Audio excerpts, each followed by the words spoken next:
Welcome to episode 5, Silver Metal. This is, I am going to deck you. And by the way, I mean that more like punching you in the face rather than actually decking, but I will at some point show a decking deck. Silver Metal is the only deck I had to completely rebuild because I deck bet it against an now ex-girlfriend. Wasn't the reason why we broke up, but yeah, I lost that deck. I just figured, who cares if she wins it? I mean, we're together, I'll just grab it, at some point. So it's called Silver Metal because most of the things cost 2, especially the creatures. And the creatures are 2/2s. That's the magic number there, 2. Silver Metal. Also called second place sometimes, though it usually gets first place. So as long as the creatures were cost effective, like usually costing 2 white, it's a full white deck, and they were 2/2s, I was like, good. And so you have like creatures with 2/2s with shadow. This is one of the few that cost 3, but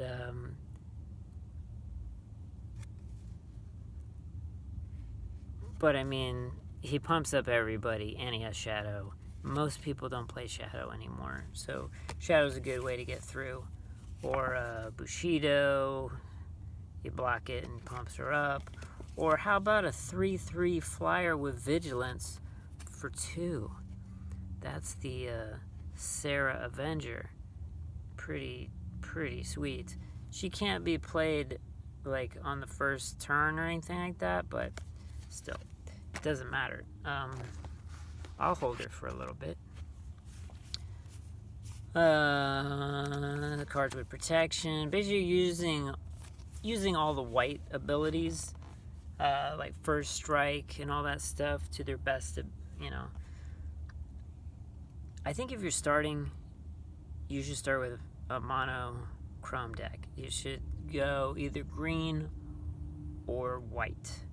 Green builds very quickly and well and teaches you just the basics. So does white. They're both powerful decks. A green and white deck is a very powerful deck.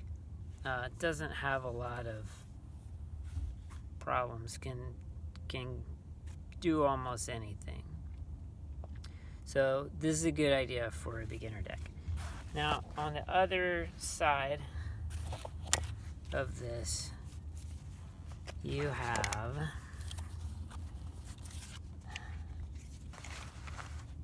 things that are going to keep you alive. I mean, you 2/2s, that's no good. You're going to get run over, buddy. So first off, I have one Aurification in here, which I think I also have one in Boobah too. Any creature that successfully attacks you and gets through gets a gold counter on them, which means they are a defender now and they can't attack ever again. That's nice. Pump up all your creatures to +1/+1. We don't want them to be too big, and you're about to find out why. All creatures gain first strike. That's always good. And then a lot of ones that are tricky instants. Destroy target block creature. Test of Faith, which prevents up to 3 damage to your creature. Your 2/2 can block 5/5 and survive this and become huge. Then the jealousy starts in.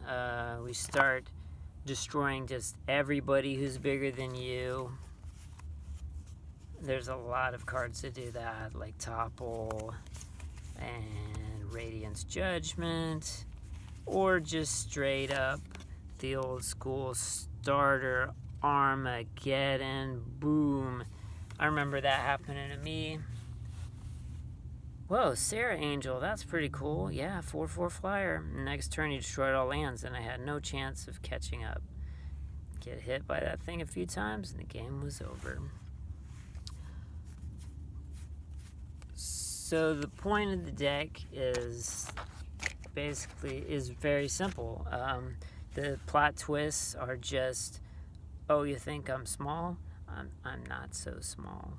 And it won't be long before you just completely overrun your opponent. You've probably done a bunch of damage already early, and then you're going to stop all the rest of the damage from happening. Certain things can destroy this pretty fast if somebody throws down a destroy all creatures with power 2, but you're going to try to maybe kill all lands or something like that before that happens. Hopefully that should be a good surprise.